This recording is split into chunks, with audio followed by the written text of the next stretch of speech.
Alors, je suis en compagnie de trois belles personnes. Je suis très bien accompagnée ce matin. Donc, j'ai M. Roger Blackburn, journaliste au quotidien. Bonjour, M. Blackburn. Bonjour. Bienvenue à l'émission. J'ai aussi Claudia Mador, qui est conseillère en communication marketing chez Raymond Chabot. Les Grandes Tortonnes. Bonjour. Et qui est comédienne aussi pour le sujet dont on va parler. Oui, bénévole. Et en terminant, je suis en compagnie aussi d'Audrey Naud, coordonnatrice au projet et aux communications société historique du Saguenay. Oui. Bonjour à vous trois, bienvenue. Et là, vous allez me parler d'un beau sujet qui est une pièce bien spéciale, un procès à l'ancienne. Donc, je ne sais pas, mettez-nous ça un peu le sujet, mettez-nous l'eau à la bouche là, par rapport à tout ça, parce qu'on en parlait avant l'entrevue. C'est un sujet très aimé des gens du Saguenay, Lac-Saint-Jean. Donc, allez-y, je vous écoute. Bien sûr, le procès à l'ancienne, en fait, c'est à l'époque de le Carnaval Souvenir, qui était un procès qui relate les faits historiques d'il y a 100 ans. Donc, cette année, nous, c'est en 1919. La Société historique du Saguenay a repris le procès à l'ancienne pour sa campagne de financement annuelle. Donc, tous les profits iront à la Société historique dans l'accomplissement de sa mission. Et puis, c'est un procès, finalement, qui fait revivre des personnages d'histoire de la région, de Saguenay. Et puis, c'est des bénévoles, en fait, qui font partie du procès, qui sont les interprètes. Des bénévoles qui donnent beaucoup de leur temps.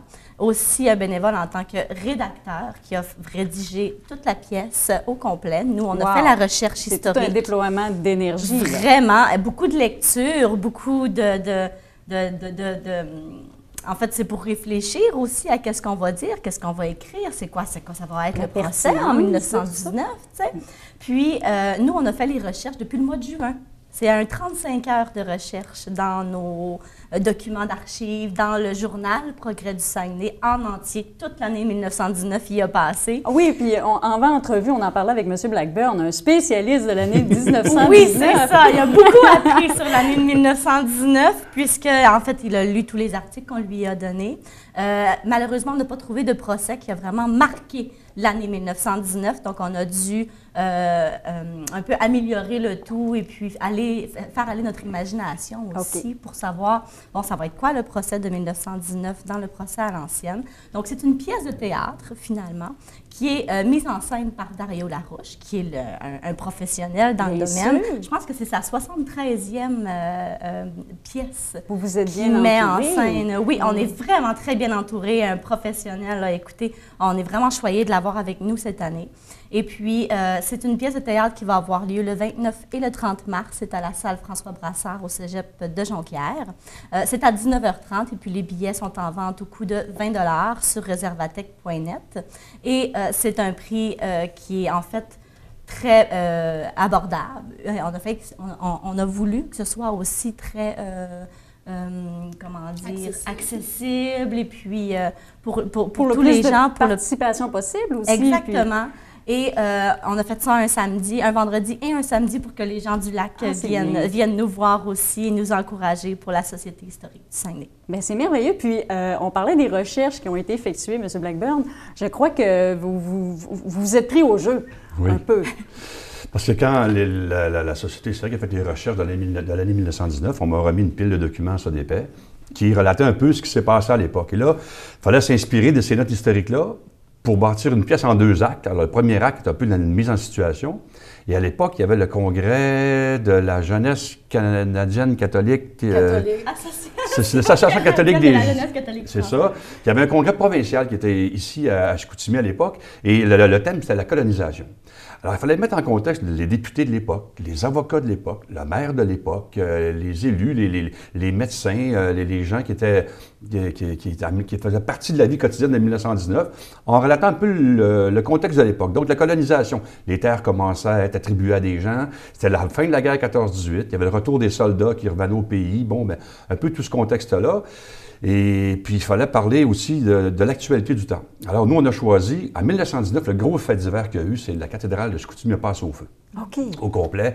Alors, le centre-ville était perturbé par ça. C'était le talk of the town, comme on dit, c'était le sujet de discussion, tout le monde en parlait. Et comme en 1919, il n'y avait pas de procès célèbre qui était marquant, contrairement aux années précédentes où il y avait la conscription, où il y avait la prohibition de la boisson, là, il y avait des sujets plus qui étaient devant les tribunaux. Et là, alors, ben là, comment ça se fait que ça a pris en feu, là? Qui a mis le feu à la cathédrale? Alors, on l'a trouvé, on le met en accusation, et dans la pièce, maintenant, on verra s'il est coupable ou non coupable. Alors, il y aura des avocats, des témoins, le juge qui procédera au procès. Il y aura des témoins qui viendront raconter ce qu'ils ont vu, les avocats vont se coltailler un peu, et il y aura des témoins experts, et c'est à la fin du procès qu'on saura s'il est coupable ou non. Ah, merveilleux! Puis qu'est-ce que ça fait de jouer, Claudia, dans une pièce comme celle-là? Bien, c'est super agréable. On a vraiment beaucoup de plaisir. Oui, vraiment, c'est très drôle. En tout cas, moi, je trouve ça très drôle, puis tout le monde trouve ça vraiment très drôle. En fait, parce que c'est quand même, comme disait Audrey, au début, quand moi je suis embarquée là-dedans, je me suis dit, c'est quand même du temps, c'est des pratiques, c'est d'apprendre les textes aussi. Oui. Quand tu vas voir les générales et tout ça, ça demande du temps, mais puis le soir, quand on arrive, moi, je me surprends tous les soirs à dire...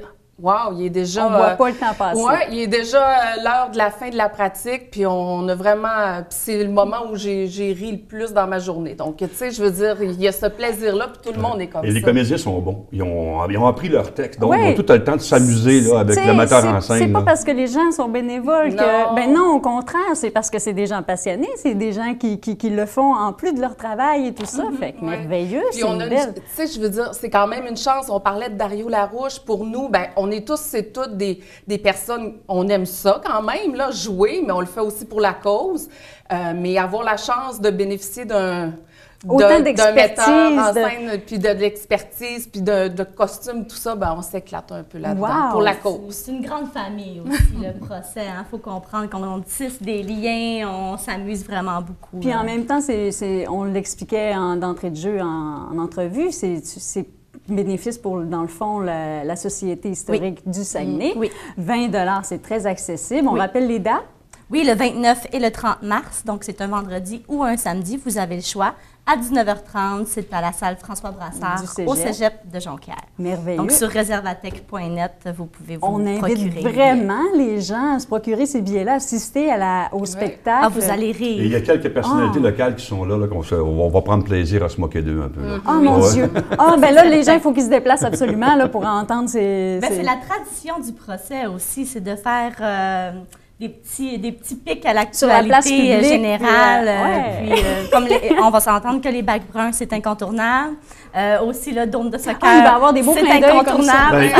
Imaginez un peu le contexte. Il y a un grand terrain vacant au centre-ville. Alors, c'est une belle place pour construire un aréna, pour des hôtels. Ça, alors, dans le terrain de la cathédrale, est-ce qu'on bâtit une cathédrale ou on bâtit un aréna, un super complexe sportif? On verra qu'est-ce que les gens vont décider. Wow! Ben, en tout cas, moi, je trouve que j'ai fait déjà une très belle entrevue avec vous. Je suis certaine que ça va être un bel événement. J'invite les gens à se procurer les billets, comme on l'expliquait sur le site Réservatech.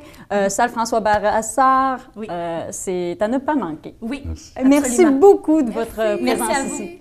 Au plaisir.